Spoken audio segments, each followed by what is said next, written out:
Welcome back dear students. जैसा कि आपको पता है, जो हमने फाइनेंशियल मॉडलिंग टॉपिक पढ़ा था उसके अंदर हमने ये पढ़ा था कि फाइनेंशियल मॉडलिंग होता क्या है, फाइनेंशियल मॉडलिंग के क्या यूजेस हैं, फाइनेंशियल मॉडलिंग के क्या एग्जांपल हैं। अब हम इस वीडियो के अंदर ये देखेंगे कि जो फाइनेंशियल मॉडलिंग है, जो उसके हमने यूजेस पढ़े थे, वो हमें उसके ऑब्जेक्टिव्स को समझने में कैसे हेल्प कर देते हैं। आइए देखते हैं हम। आपको याद हो तो आपने फाइनेंशियल मॉडलिंग के कुछ यूजेस पढ़े थे, और उससे पहले आपने क्या पढ़ा था, फाइनेंशियल मॉडलिंग का कॉन्सेप्ट्स है क्या। ठीक है ना।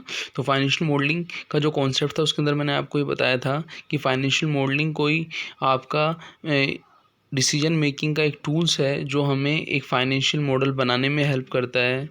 ठीक है ना। वो फाइनेंशियल मॉडल के बेसिस पे हम क्या लेते हैं, डिसीजन लेते हैं। अब वो फाइनेंशियल मॉडल हम बनाते कैसे हैं, उनको हम आगे टाइप्स ऑफ फाइनेंशियल मॉडल के अंदर पढ़ेंगे। यहाँ पे पहले मैं आपको ये बता देता हूँ कि फाइनेंशियल मॉडलिंग के अंदर जो आपने यूजेस ऑफ फाइनेंशियल मॉडलिंग पढ़े थे, जैसे प्रोजेक्ट फाइनेंस था, मर्जर एंड एक्विजिशन था, डिस्काउंटेड कैश फ्लो मॉडलिंग था, valuation of shares, valuation of business था, कैपिटल रेजिंग था, ऑप्शन प्राइसिंग था। तो ये जो आपके ऑब्जेक्टिव हैं कहीं ना कहीं आपको किस में हेल्प कर रहे हैं कि जो फाइनेंशियल मॉडलिंग के जो ऑब्जेक्टिव्स हैं उनको पूरा करने में हेल्प करते हैं। इन यूजेस को आप ऑब्जेक्टिव ऑफ फाइनेंशियल मॉडलिंग भी मान सकते हो। जैसे कि याद देखो हमने नीचे लिखा हुआ है, ऑब्जेक्टिव ऑफ फाइनेंशियल मॉडलिंग में हमने लिखा हुआ है, financial modelling assist the management not only in decision making process, की खाली डिसीजन मेकिंग प्रोसेस में ही हेल्प नहीं करती, डिसीजन मेकिंग का टूल्स ही नहीं है, but also in the preparation of financial analysis, बल्कि हमें फाइनेंशियल एनालिसिस में भी हेल्प करती है। अब वो क्या क्या ऑब्जेक्टिव होते हैं उनको हम यहाँ देख लेते हैं। पहला क्या है, वैल्यूइंग ए बिजनेस, की एक बिजनेस की वैल्यू पता करनी हो हमको। फिर क्या है, रेजिंग द कैपिटल, कि हमें कैपिटल रेज करनी है।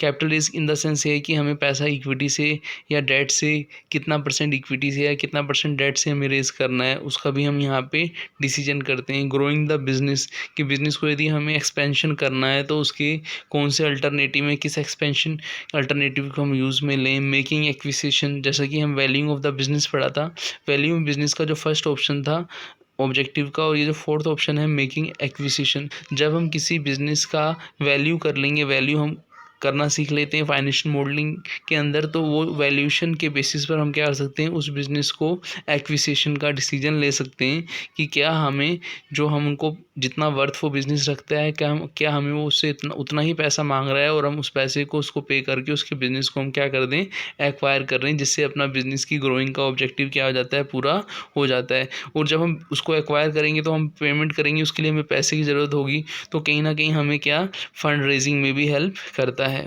अब कभी कभी क्या होता है, कभी कभी हमें बिजनेस के अंदर क्या होता है कि कोई यूनिट ऐसी होती है जहाँ पे हमें लॉस होता है, लॉस मेकिंग होती है, तो उसका हम इवैल्यूएशन फाइनेंशियल मॉडलिंग की हेल्प से ये इवैल्यूएशन कर लेते हैं कि क्या उसको सेल करना सही रहेगा या फिर उसको कंटिन्यू करना सही रहेगा। तो नेक्स्ट जो ऑप्शन आता है वो क्या आता है, सेलिंग और डाइवेस्टिंग असेट्स और बिजनेस यूनिट्स, है ना। किसी बिजनेस यूनिट्स को क्या करना, सेल करना, डाइवेस्ट का मतलब है सेल करना, लिक्विडेट करना। फिर क्या है आपका, देखो क्या है, कैपिटल एलोकेशन। कैपिटल एलोकेशन मतलब हुआ कि कैपिटल का जो मिक्स रहेगा, कितना इक्विटी रहेगा, कितना डेट्स रहेगा, वो हमने रेजिंग कैपिटल के अंदर पढ़ा था, उसे हमें क्या करना है, उसको अटेन भी करना है। तो कैपिटल एलोकेशन में भी हेल्प करता है। बस्टिंग फोरकास्टिंग तो है ही, जो मेन ऑब्जेक्ट है फाइनेंशियल मॉडलिंग का, वो बस्टिंग और फोरकास्टिंग में, डिसीजन मेकिंग में हेल्प करना।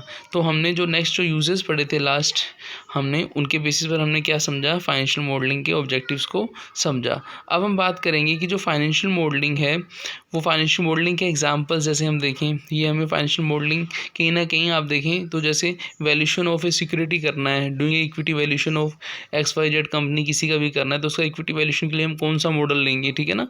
फिर क्या आपका viability of the project check करना है कि प्रोजेक्ट शुरू करना सही रहेगा या फिर नहीं रहेगा। जैसे मान लीजिए कि जो हम बॉम्बे से पुणे के बीच में जो बुलेट ट्रेन चलाया है, तो उस ट्रेन का प्रोजेक्ट गवर्नमेंट ने उसका फाइनेंशियल मॉडलिंग करने के बाद ही तो डिसीजन लिया। तो वायबिलिटी ऑफ प्रोजेक्ट हम कौन से मॉडल से चेक कर सकते हैं, फाइनेंशियल मॉडलिंग के। फिर बेनिफिट ऑफ मर्जर की एक कंपनी दूसरी कंपनी को एक्वायर करती है, जैसे हमने पहले भी पढ़ा था कि हमें बिजनेस का एक्सपेंशन करना है, ग्रोथ करना है, तो हम किसी कंपनी को एक्वायर करेंगे तो उसका वर्थ हमें वैल्यूएट करना है कि उतना पैसा हम जो उसको दे रहे हैं वो उतना उसकी वर्थ है या फिर नहीं है।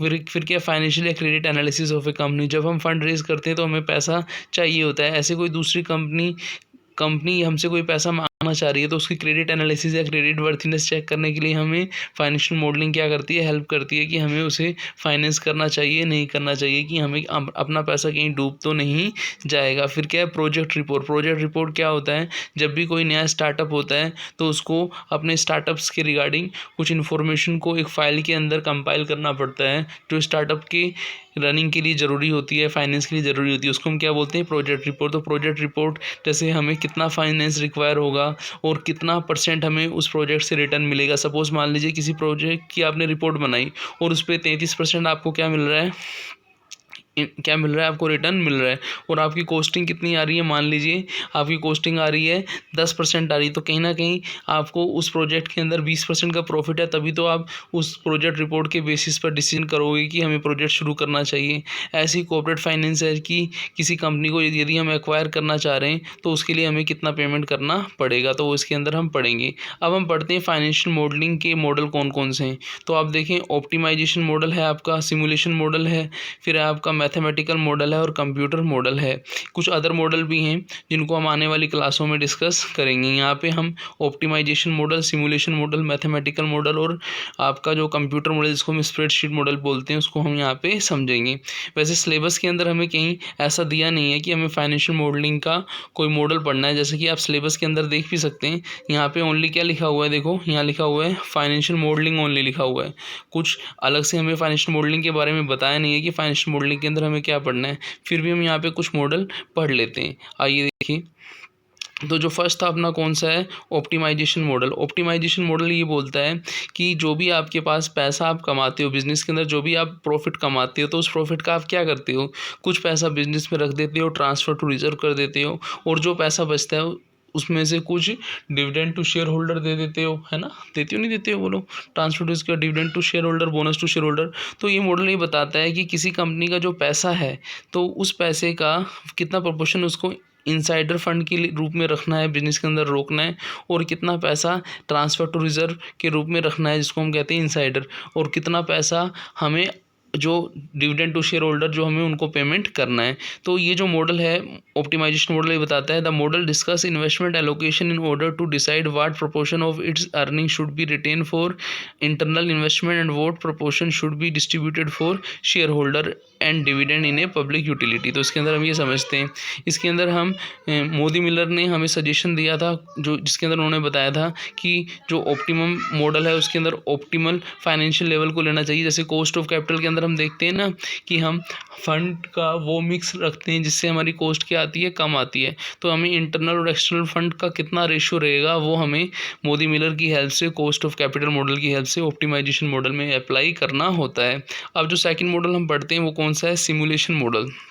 सिमुलेशन मॉडल जो होता है ये आपका मॉडल फाइनेंशियल मॉडल भी कहलाता है। फाइनेंशियल मॉडल इसलिए कहलाता है क्योंकि इसके अंदर हम कुछ वेरिएबल को फाइनेंशियल रखते हैं जो टाइम टू टाइम चेंज होते रहते हैं, ठीक है ना, और कुछ ऐसे रहते हैं जो प्रोपोर्शनेटली चेंज नहीं होते। तो जो प्रोपोर्शनली चेंज नहीं होते उसको जो आपका सिमुलेशन मॉडल है उसको डिटर्मिनिस्टिक पार्ट बोलते हैं। Deterministic part do not include any random और प्रोबेबिलिटी वेरिएबल, ठीक है, जिसमें चेंज होता है उसको हम इसमें इंक्लूड नहीं करते, और जिसको चेंज होता है उसको इंक्लूड किस में करते हैं। क्वेश्चन ये बनता है कि जो आपके इस मॉडल का, ये जो आपका सिमुलेशन मॉडल है इसके अंदर जो प्रोबेबिलिटी मॉडल आता है उसके अंदर हम क्या करते हैं, जो पोर्शन चेंज होता है उसको हम इसके अंदर इंक्लूड करते हैं। तो आपको एक बार मैं रिपीट कर देता हूँ, सिमुलेशन मॉडल के दो पार्ट होते हैं। एक तो होता है आपका डिटर्मिनिस्टिक जिसके अंदर जो वेरिएबल चेंज नहीं होते उनको रखा जाता है, दूसरा होता है प्रोबेबिलिटी के अंदर उन वेरिएबल को रखा जाता है जो अनसर्टेन है, जिनकी प्रोबेबिलिटी है वो चेंज हो सकते हैं, तो प्रोबेबिलिटी मॉडल के अंदर आते हैं। सिमुलेशन मॉडल के बाद आता है मैथमेटिकल मॉडल।